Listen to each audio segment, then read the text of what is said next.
Did you know that one of the most common times that people break up statistically, like there's actual research around this, is right around Valentine's Day, either right before or right after Valentine's Day? Isn't that so ironic? I know that some of us, myself included, have some sort of mixed feelings about Valentine's Day, and maybe we think, oh, well, this is a sign that that holiday is actually more harmful than good at the end of the day. But I actually don't think it has as much to do with the actual holiday itself, but really where it lands on the calendar, which is at a time of transition. Winter is beginning to end. The days are getting longer, and the weather is maybe not quite getting warmer yet, but you see the light at the end of the icy cold tunnel. And sometimes when you start thinking about the transitioning of the seasons, you think about the transitions in your life and you think maybe it's time to start planning your spring cleaning. And maybe it also leads you to think about your relationships and what's serving you. I think now, in this present moment, in our whole world, really, we're in the midst of a big transition. And we're in the middle of it, or maybe even just right at the beginning of it. We're looking at this potential radical shift in how things work and how we all live. And what I'm seeing is that it's putting a tremendous amount of pressure on all of our relationships. And some of them I'm seeing are cracking and breaking right now. I've talked to a number of people who are in this situation where they are either ending a relationship, or they've just ended a relationship, or they are thinking about ending a relationship, or there's some other big change that's coming that's going to change the relationship so much it's going to be a new one with the same person. If this is the situation you're in, this episode is for you. I'm going to share with you my one big tip for getting through this time when you're in relationship transition or going through a breakup.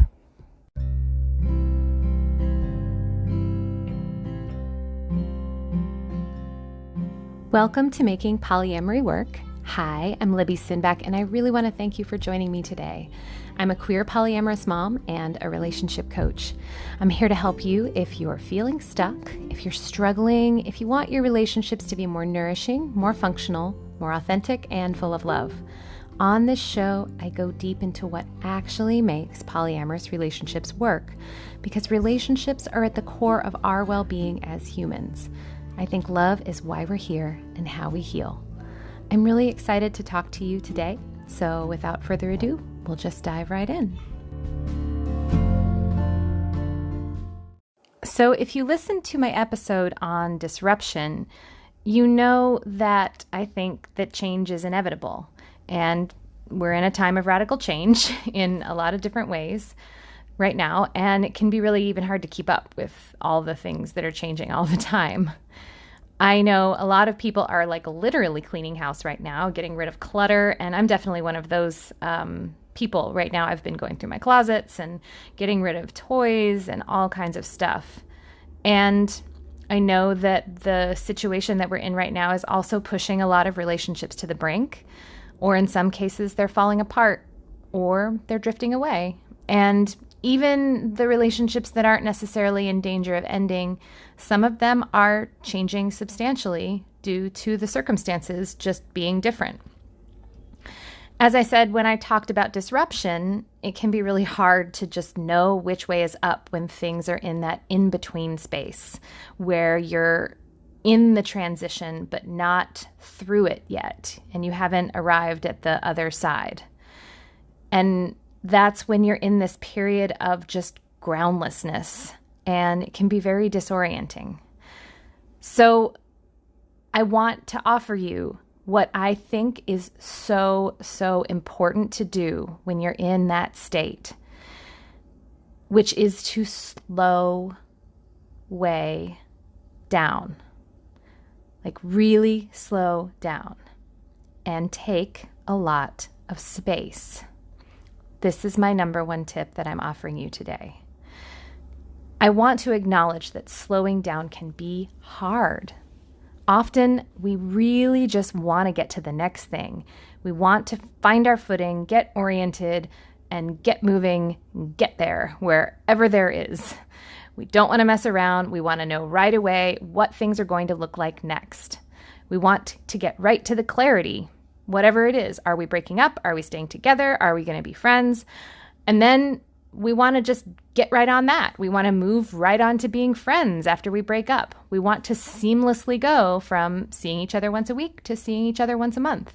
We want to move right to feeling like we can again know what we can expect and get really clear on what's okay and not okay. And sometimes it can work like that, maybe. Sometimes you can make a seamless transition without slowing down or missing a beat. But sometimes it just feels like that's what's happening.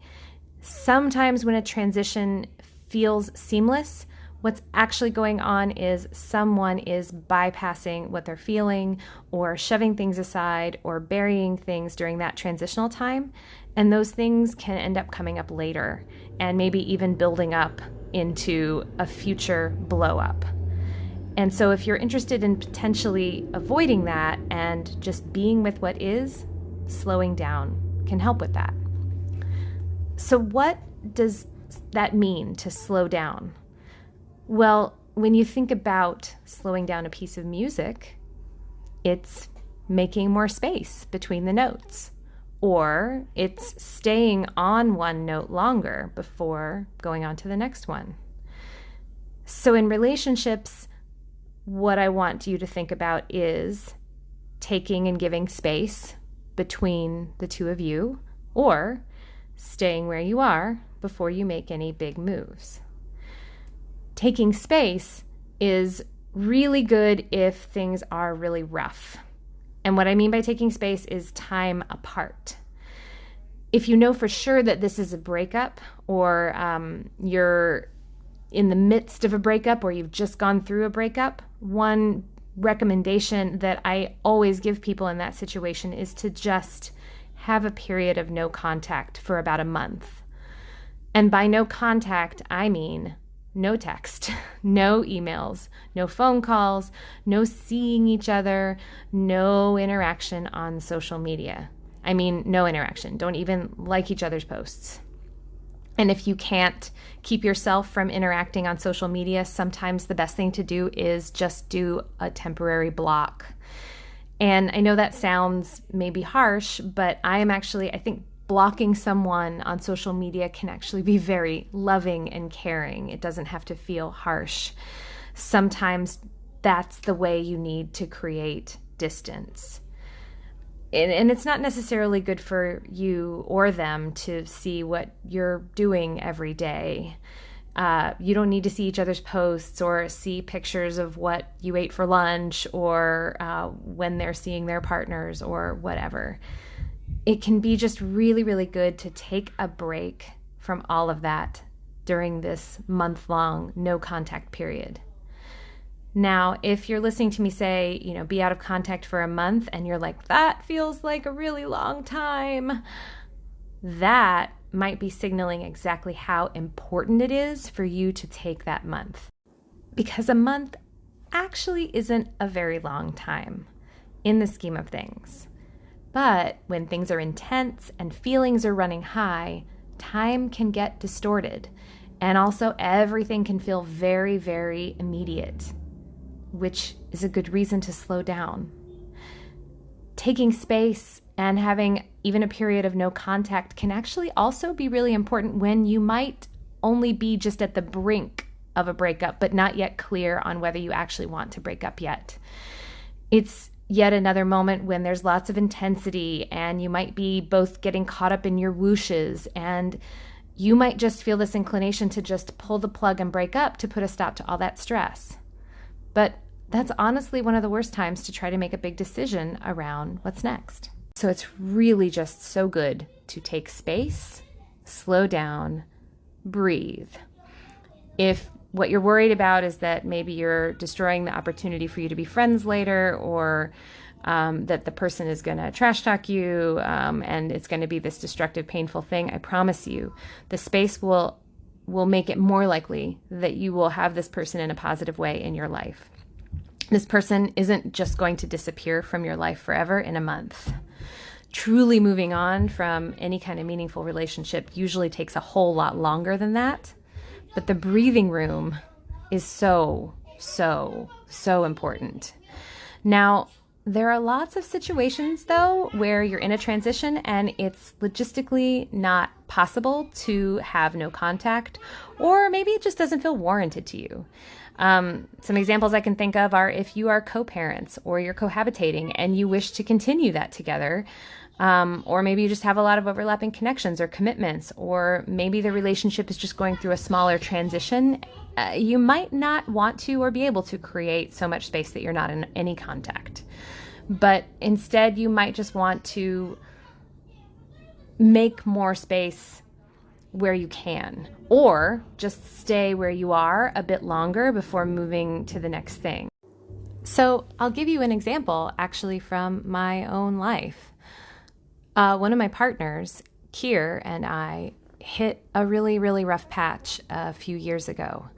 Like, we were having a lot of fights and having a lot of confusion. It was really disorienting and really hard for both of us, and we were both pretty unhappy about where we kept ending up when we spent time with one another.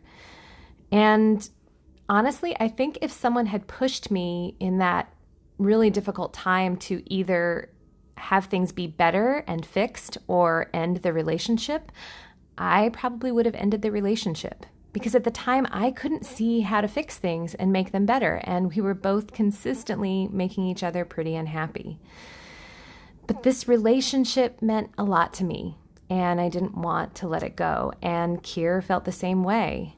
We had so much joy and happiness linking our lives together, and there were so many ways that we wanted to remain connected, and so we weren't up for calling it quits. But we were also both kind of worn out by the disharmony. So I asked for space. And that wasn't easy because they are in a relationship with my husband, Drew. And so it was actually because of that we had been spending a lot more incidental, unplanned time together because they were just at my house a lot. And all that unplanned time together was one of the things that was contributing to a lot of the discord between us. So I had to ask to put some boundaries around that incidental time so that I was only interacting with them when I had made intentional plans with them, or vice versa. And that meant that we were seeing each other less. And it also meant that there were some boundaries on when Kier and Drew could see each other, because Drew and I lived together. And that was actually a little bit painful, I think, for everyone to have to do that. But it also gave everyone some breathing room. It gave us both time to reflect and also to remember why we love each other and what we have together. And the dust settled so that we could see more clearly those things. And together we found a better way forward. And now they're living with me, and it's great. But I don't think we could have gotten there if we hadn't slowed down. And as I'm telling this story, I'm thinking that a lot of people right now might be having a big uptick in the incidental time they're having together, which, I don't know, that might be for you increasing disharmony. And if that is something going on for you, one of the things that might help is to figure out a way to get some space and make some breathing room. And, if you're going through a transition where the goal is to remain connected to the person and you've decided you don't want to go no contact, but maybe you'd actually prefer to sit in that discomfort and grief together, I encourage you to create the space, again, not by fixing or solving anything, but rather to just hold a lot of space for each other's feelings and really work your emotional boundaries so you have that little bit of space to not get reactive to each other, and just be with whatever is. That's another way to make space, is to hold space. Taking space, really, again, it can just give you this chance to just be and breathe and sit with the discomfort and let your feelings be where they are without bottling them up, bypassing them, or fixing them, which can help them move through you. Now, I'm not saying that if you do all this, if you slow down, you take space, you take 30 days, no contact, if you're breaking up, or, depending on how you decide to do it, I'm not going to tell you that all of a sudden after you do that for a month or 30 days or longer, that you're just going to magically feel better. You're not going to be magically healed after a month. I think grief doesn't work like that. It's not linear. It kind of, you go through a period of time where you feel better, and then you go through a wave where it's hard again. And it generally takes a really long time to get to a good place when there's a major change that happens in your relationships, especially if there's a big loss there of some kind. But what the month will do is it'll give you a chance for your intense emotions to calm down, and it'll give you some clarity. It's sort of like if I think about a wound, and how when you're first wounded, you're very inflamed, and it's hard for things to heal when they're inflamed. So this is a chance to just put the bandage on and leave it alone so that the inflammation can calm down. And then you can figure out what comes next. Now, let me be clear. This thing that I'm recommending, slowing down, taking space, going no contact, leaning into your discomfort and pain, it's hard. You're going to want to fight it. You're going to want to cheat. Every person that I give that 30-day no contact advice to, they want to break it. They want to find some excuse, some loophole, some reason why you can just send one text message about something, or figure one thing out, or have one last go at a disagreement, or get one last word in, something. And every person who I've spoken to who has not heeded this 30-day advice has then done the thing and then come back to me and gone, oh, I really wish I hadn't done that. And then they just have to start all over again and reset the 30-day clock. But once they do that, they usually commit to it, and they find that they feel a lot better afterwards. So if you find yourself maybe you already know this advice about taking a big long break or taking a lot of space. If you know that, but you're still fighting it, one thing I encourage you to ask yourself is, why do I feel so urgent about this right now? Why can't this wait? And maybe ask yourself, is there some unmet need that I'm trying to get, and I'm trying to fulfill it with this person right now? And because the thing that's often can be going on is maybe something feels unresolved, and that is fueling that urgency. Again, it's this desire again to fix, to make it feel better. I encourage you, instead of breaking the no contact or not respecting the space that you're trying to create, to instead look and see if there's another way to meet that need. More often than not, you can actually meet that need for yourself. Or barring that, you can maybe reach out to a friend or another partner to see if they can help you feel better.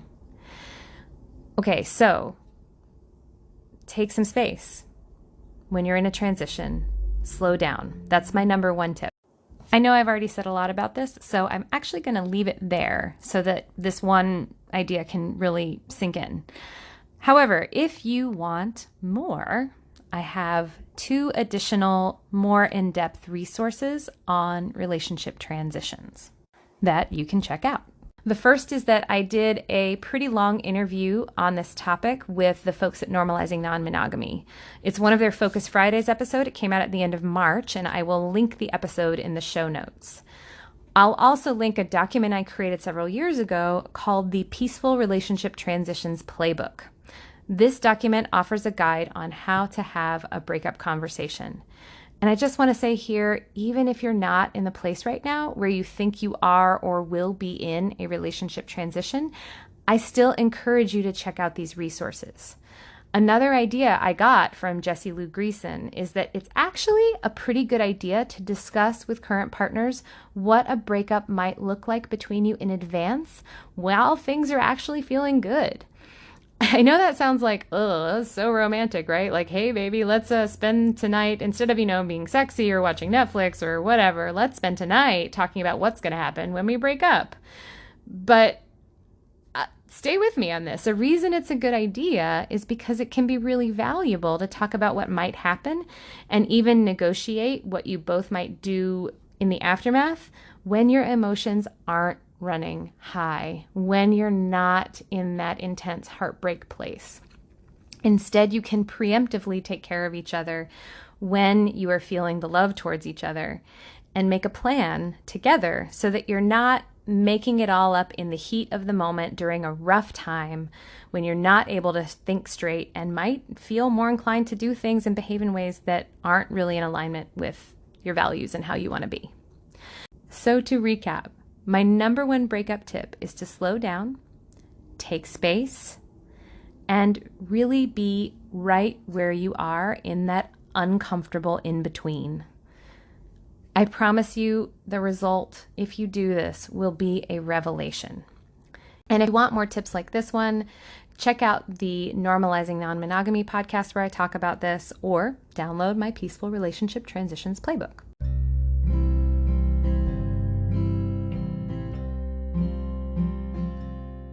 Thank you so much for joining me today. If you have any questions about what I've said, or you'd like me to answer a question on my show, I'd really love to hear from you. You can email me at libby@libbysinback.com. You can also connect to me on social media if you look for Libby Sinback on Facebook or That Polyam Mom on Instagram. You can also contact me through my website, which can be found at libbysinback.com. I'll also say that if you're loving my podcasts, but maybe feeling like your relationship could use more help, this is the work I do with my coaching clients every day. If you're interested, you can set up a free introductory session with me to see if coaching might be a good fit for you. There's a link in the podcast description for you to sign up, but the slots are limited. If you love this podcast, please share it with your friends, your networks, your Facebook groups, and make sure to subscribe so you don't miss an episode. It would also mean a lot to me if you left a review or a comment on iTunes or Stitcher, because those will help more people find the show. It literally makes my podcast be higher up in the algorithms, the more reviews and especially comments that I get. Thank you so much for being with me today, and I will see you soon.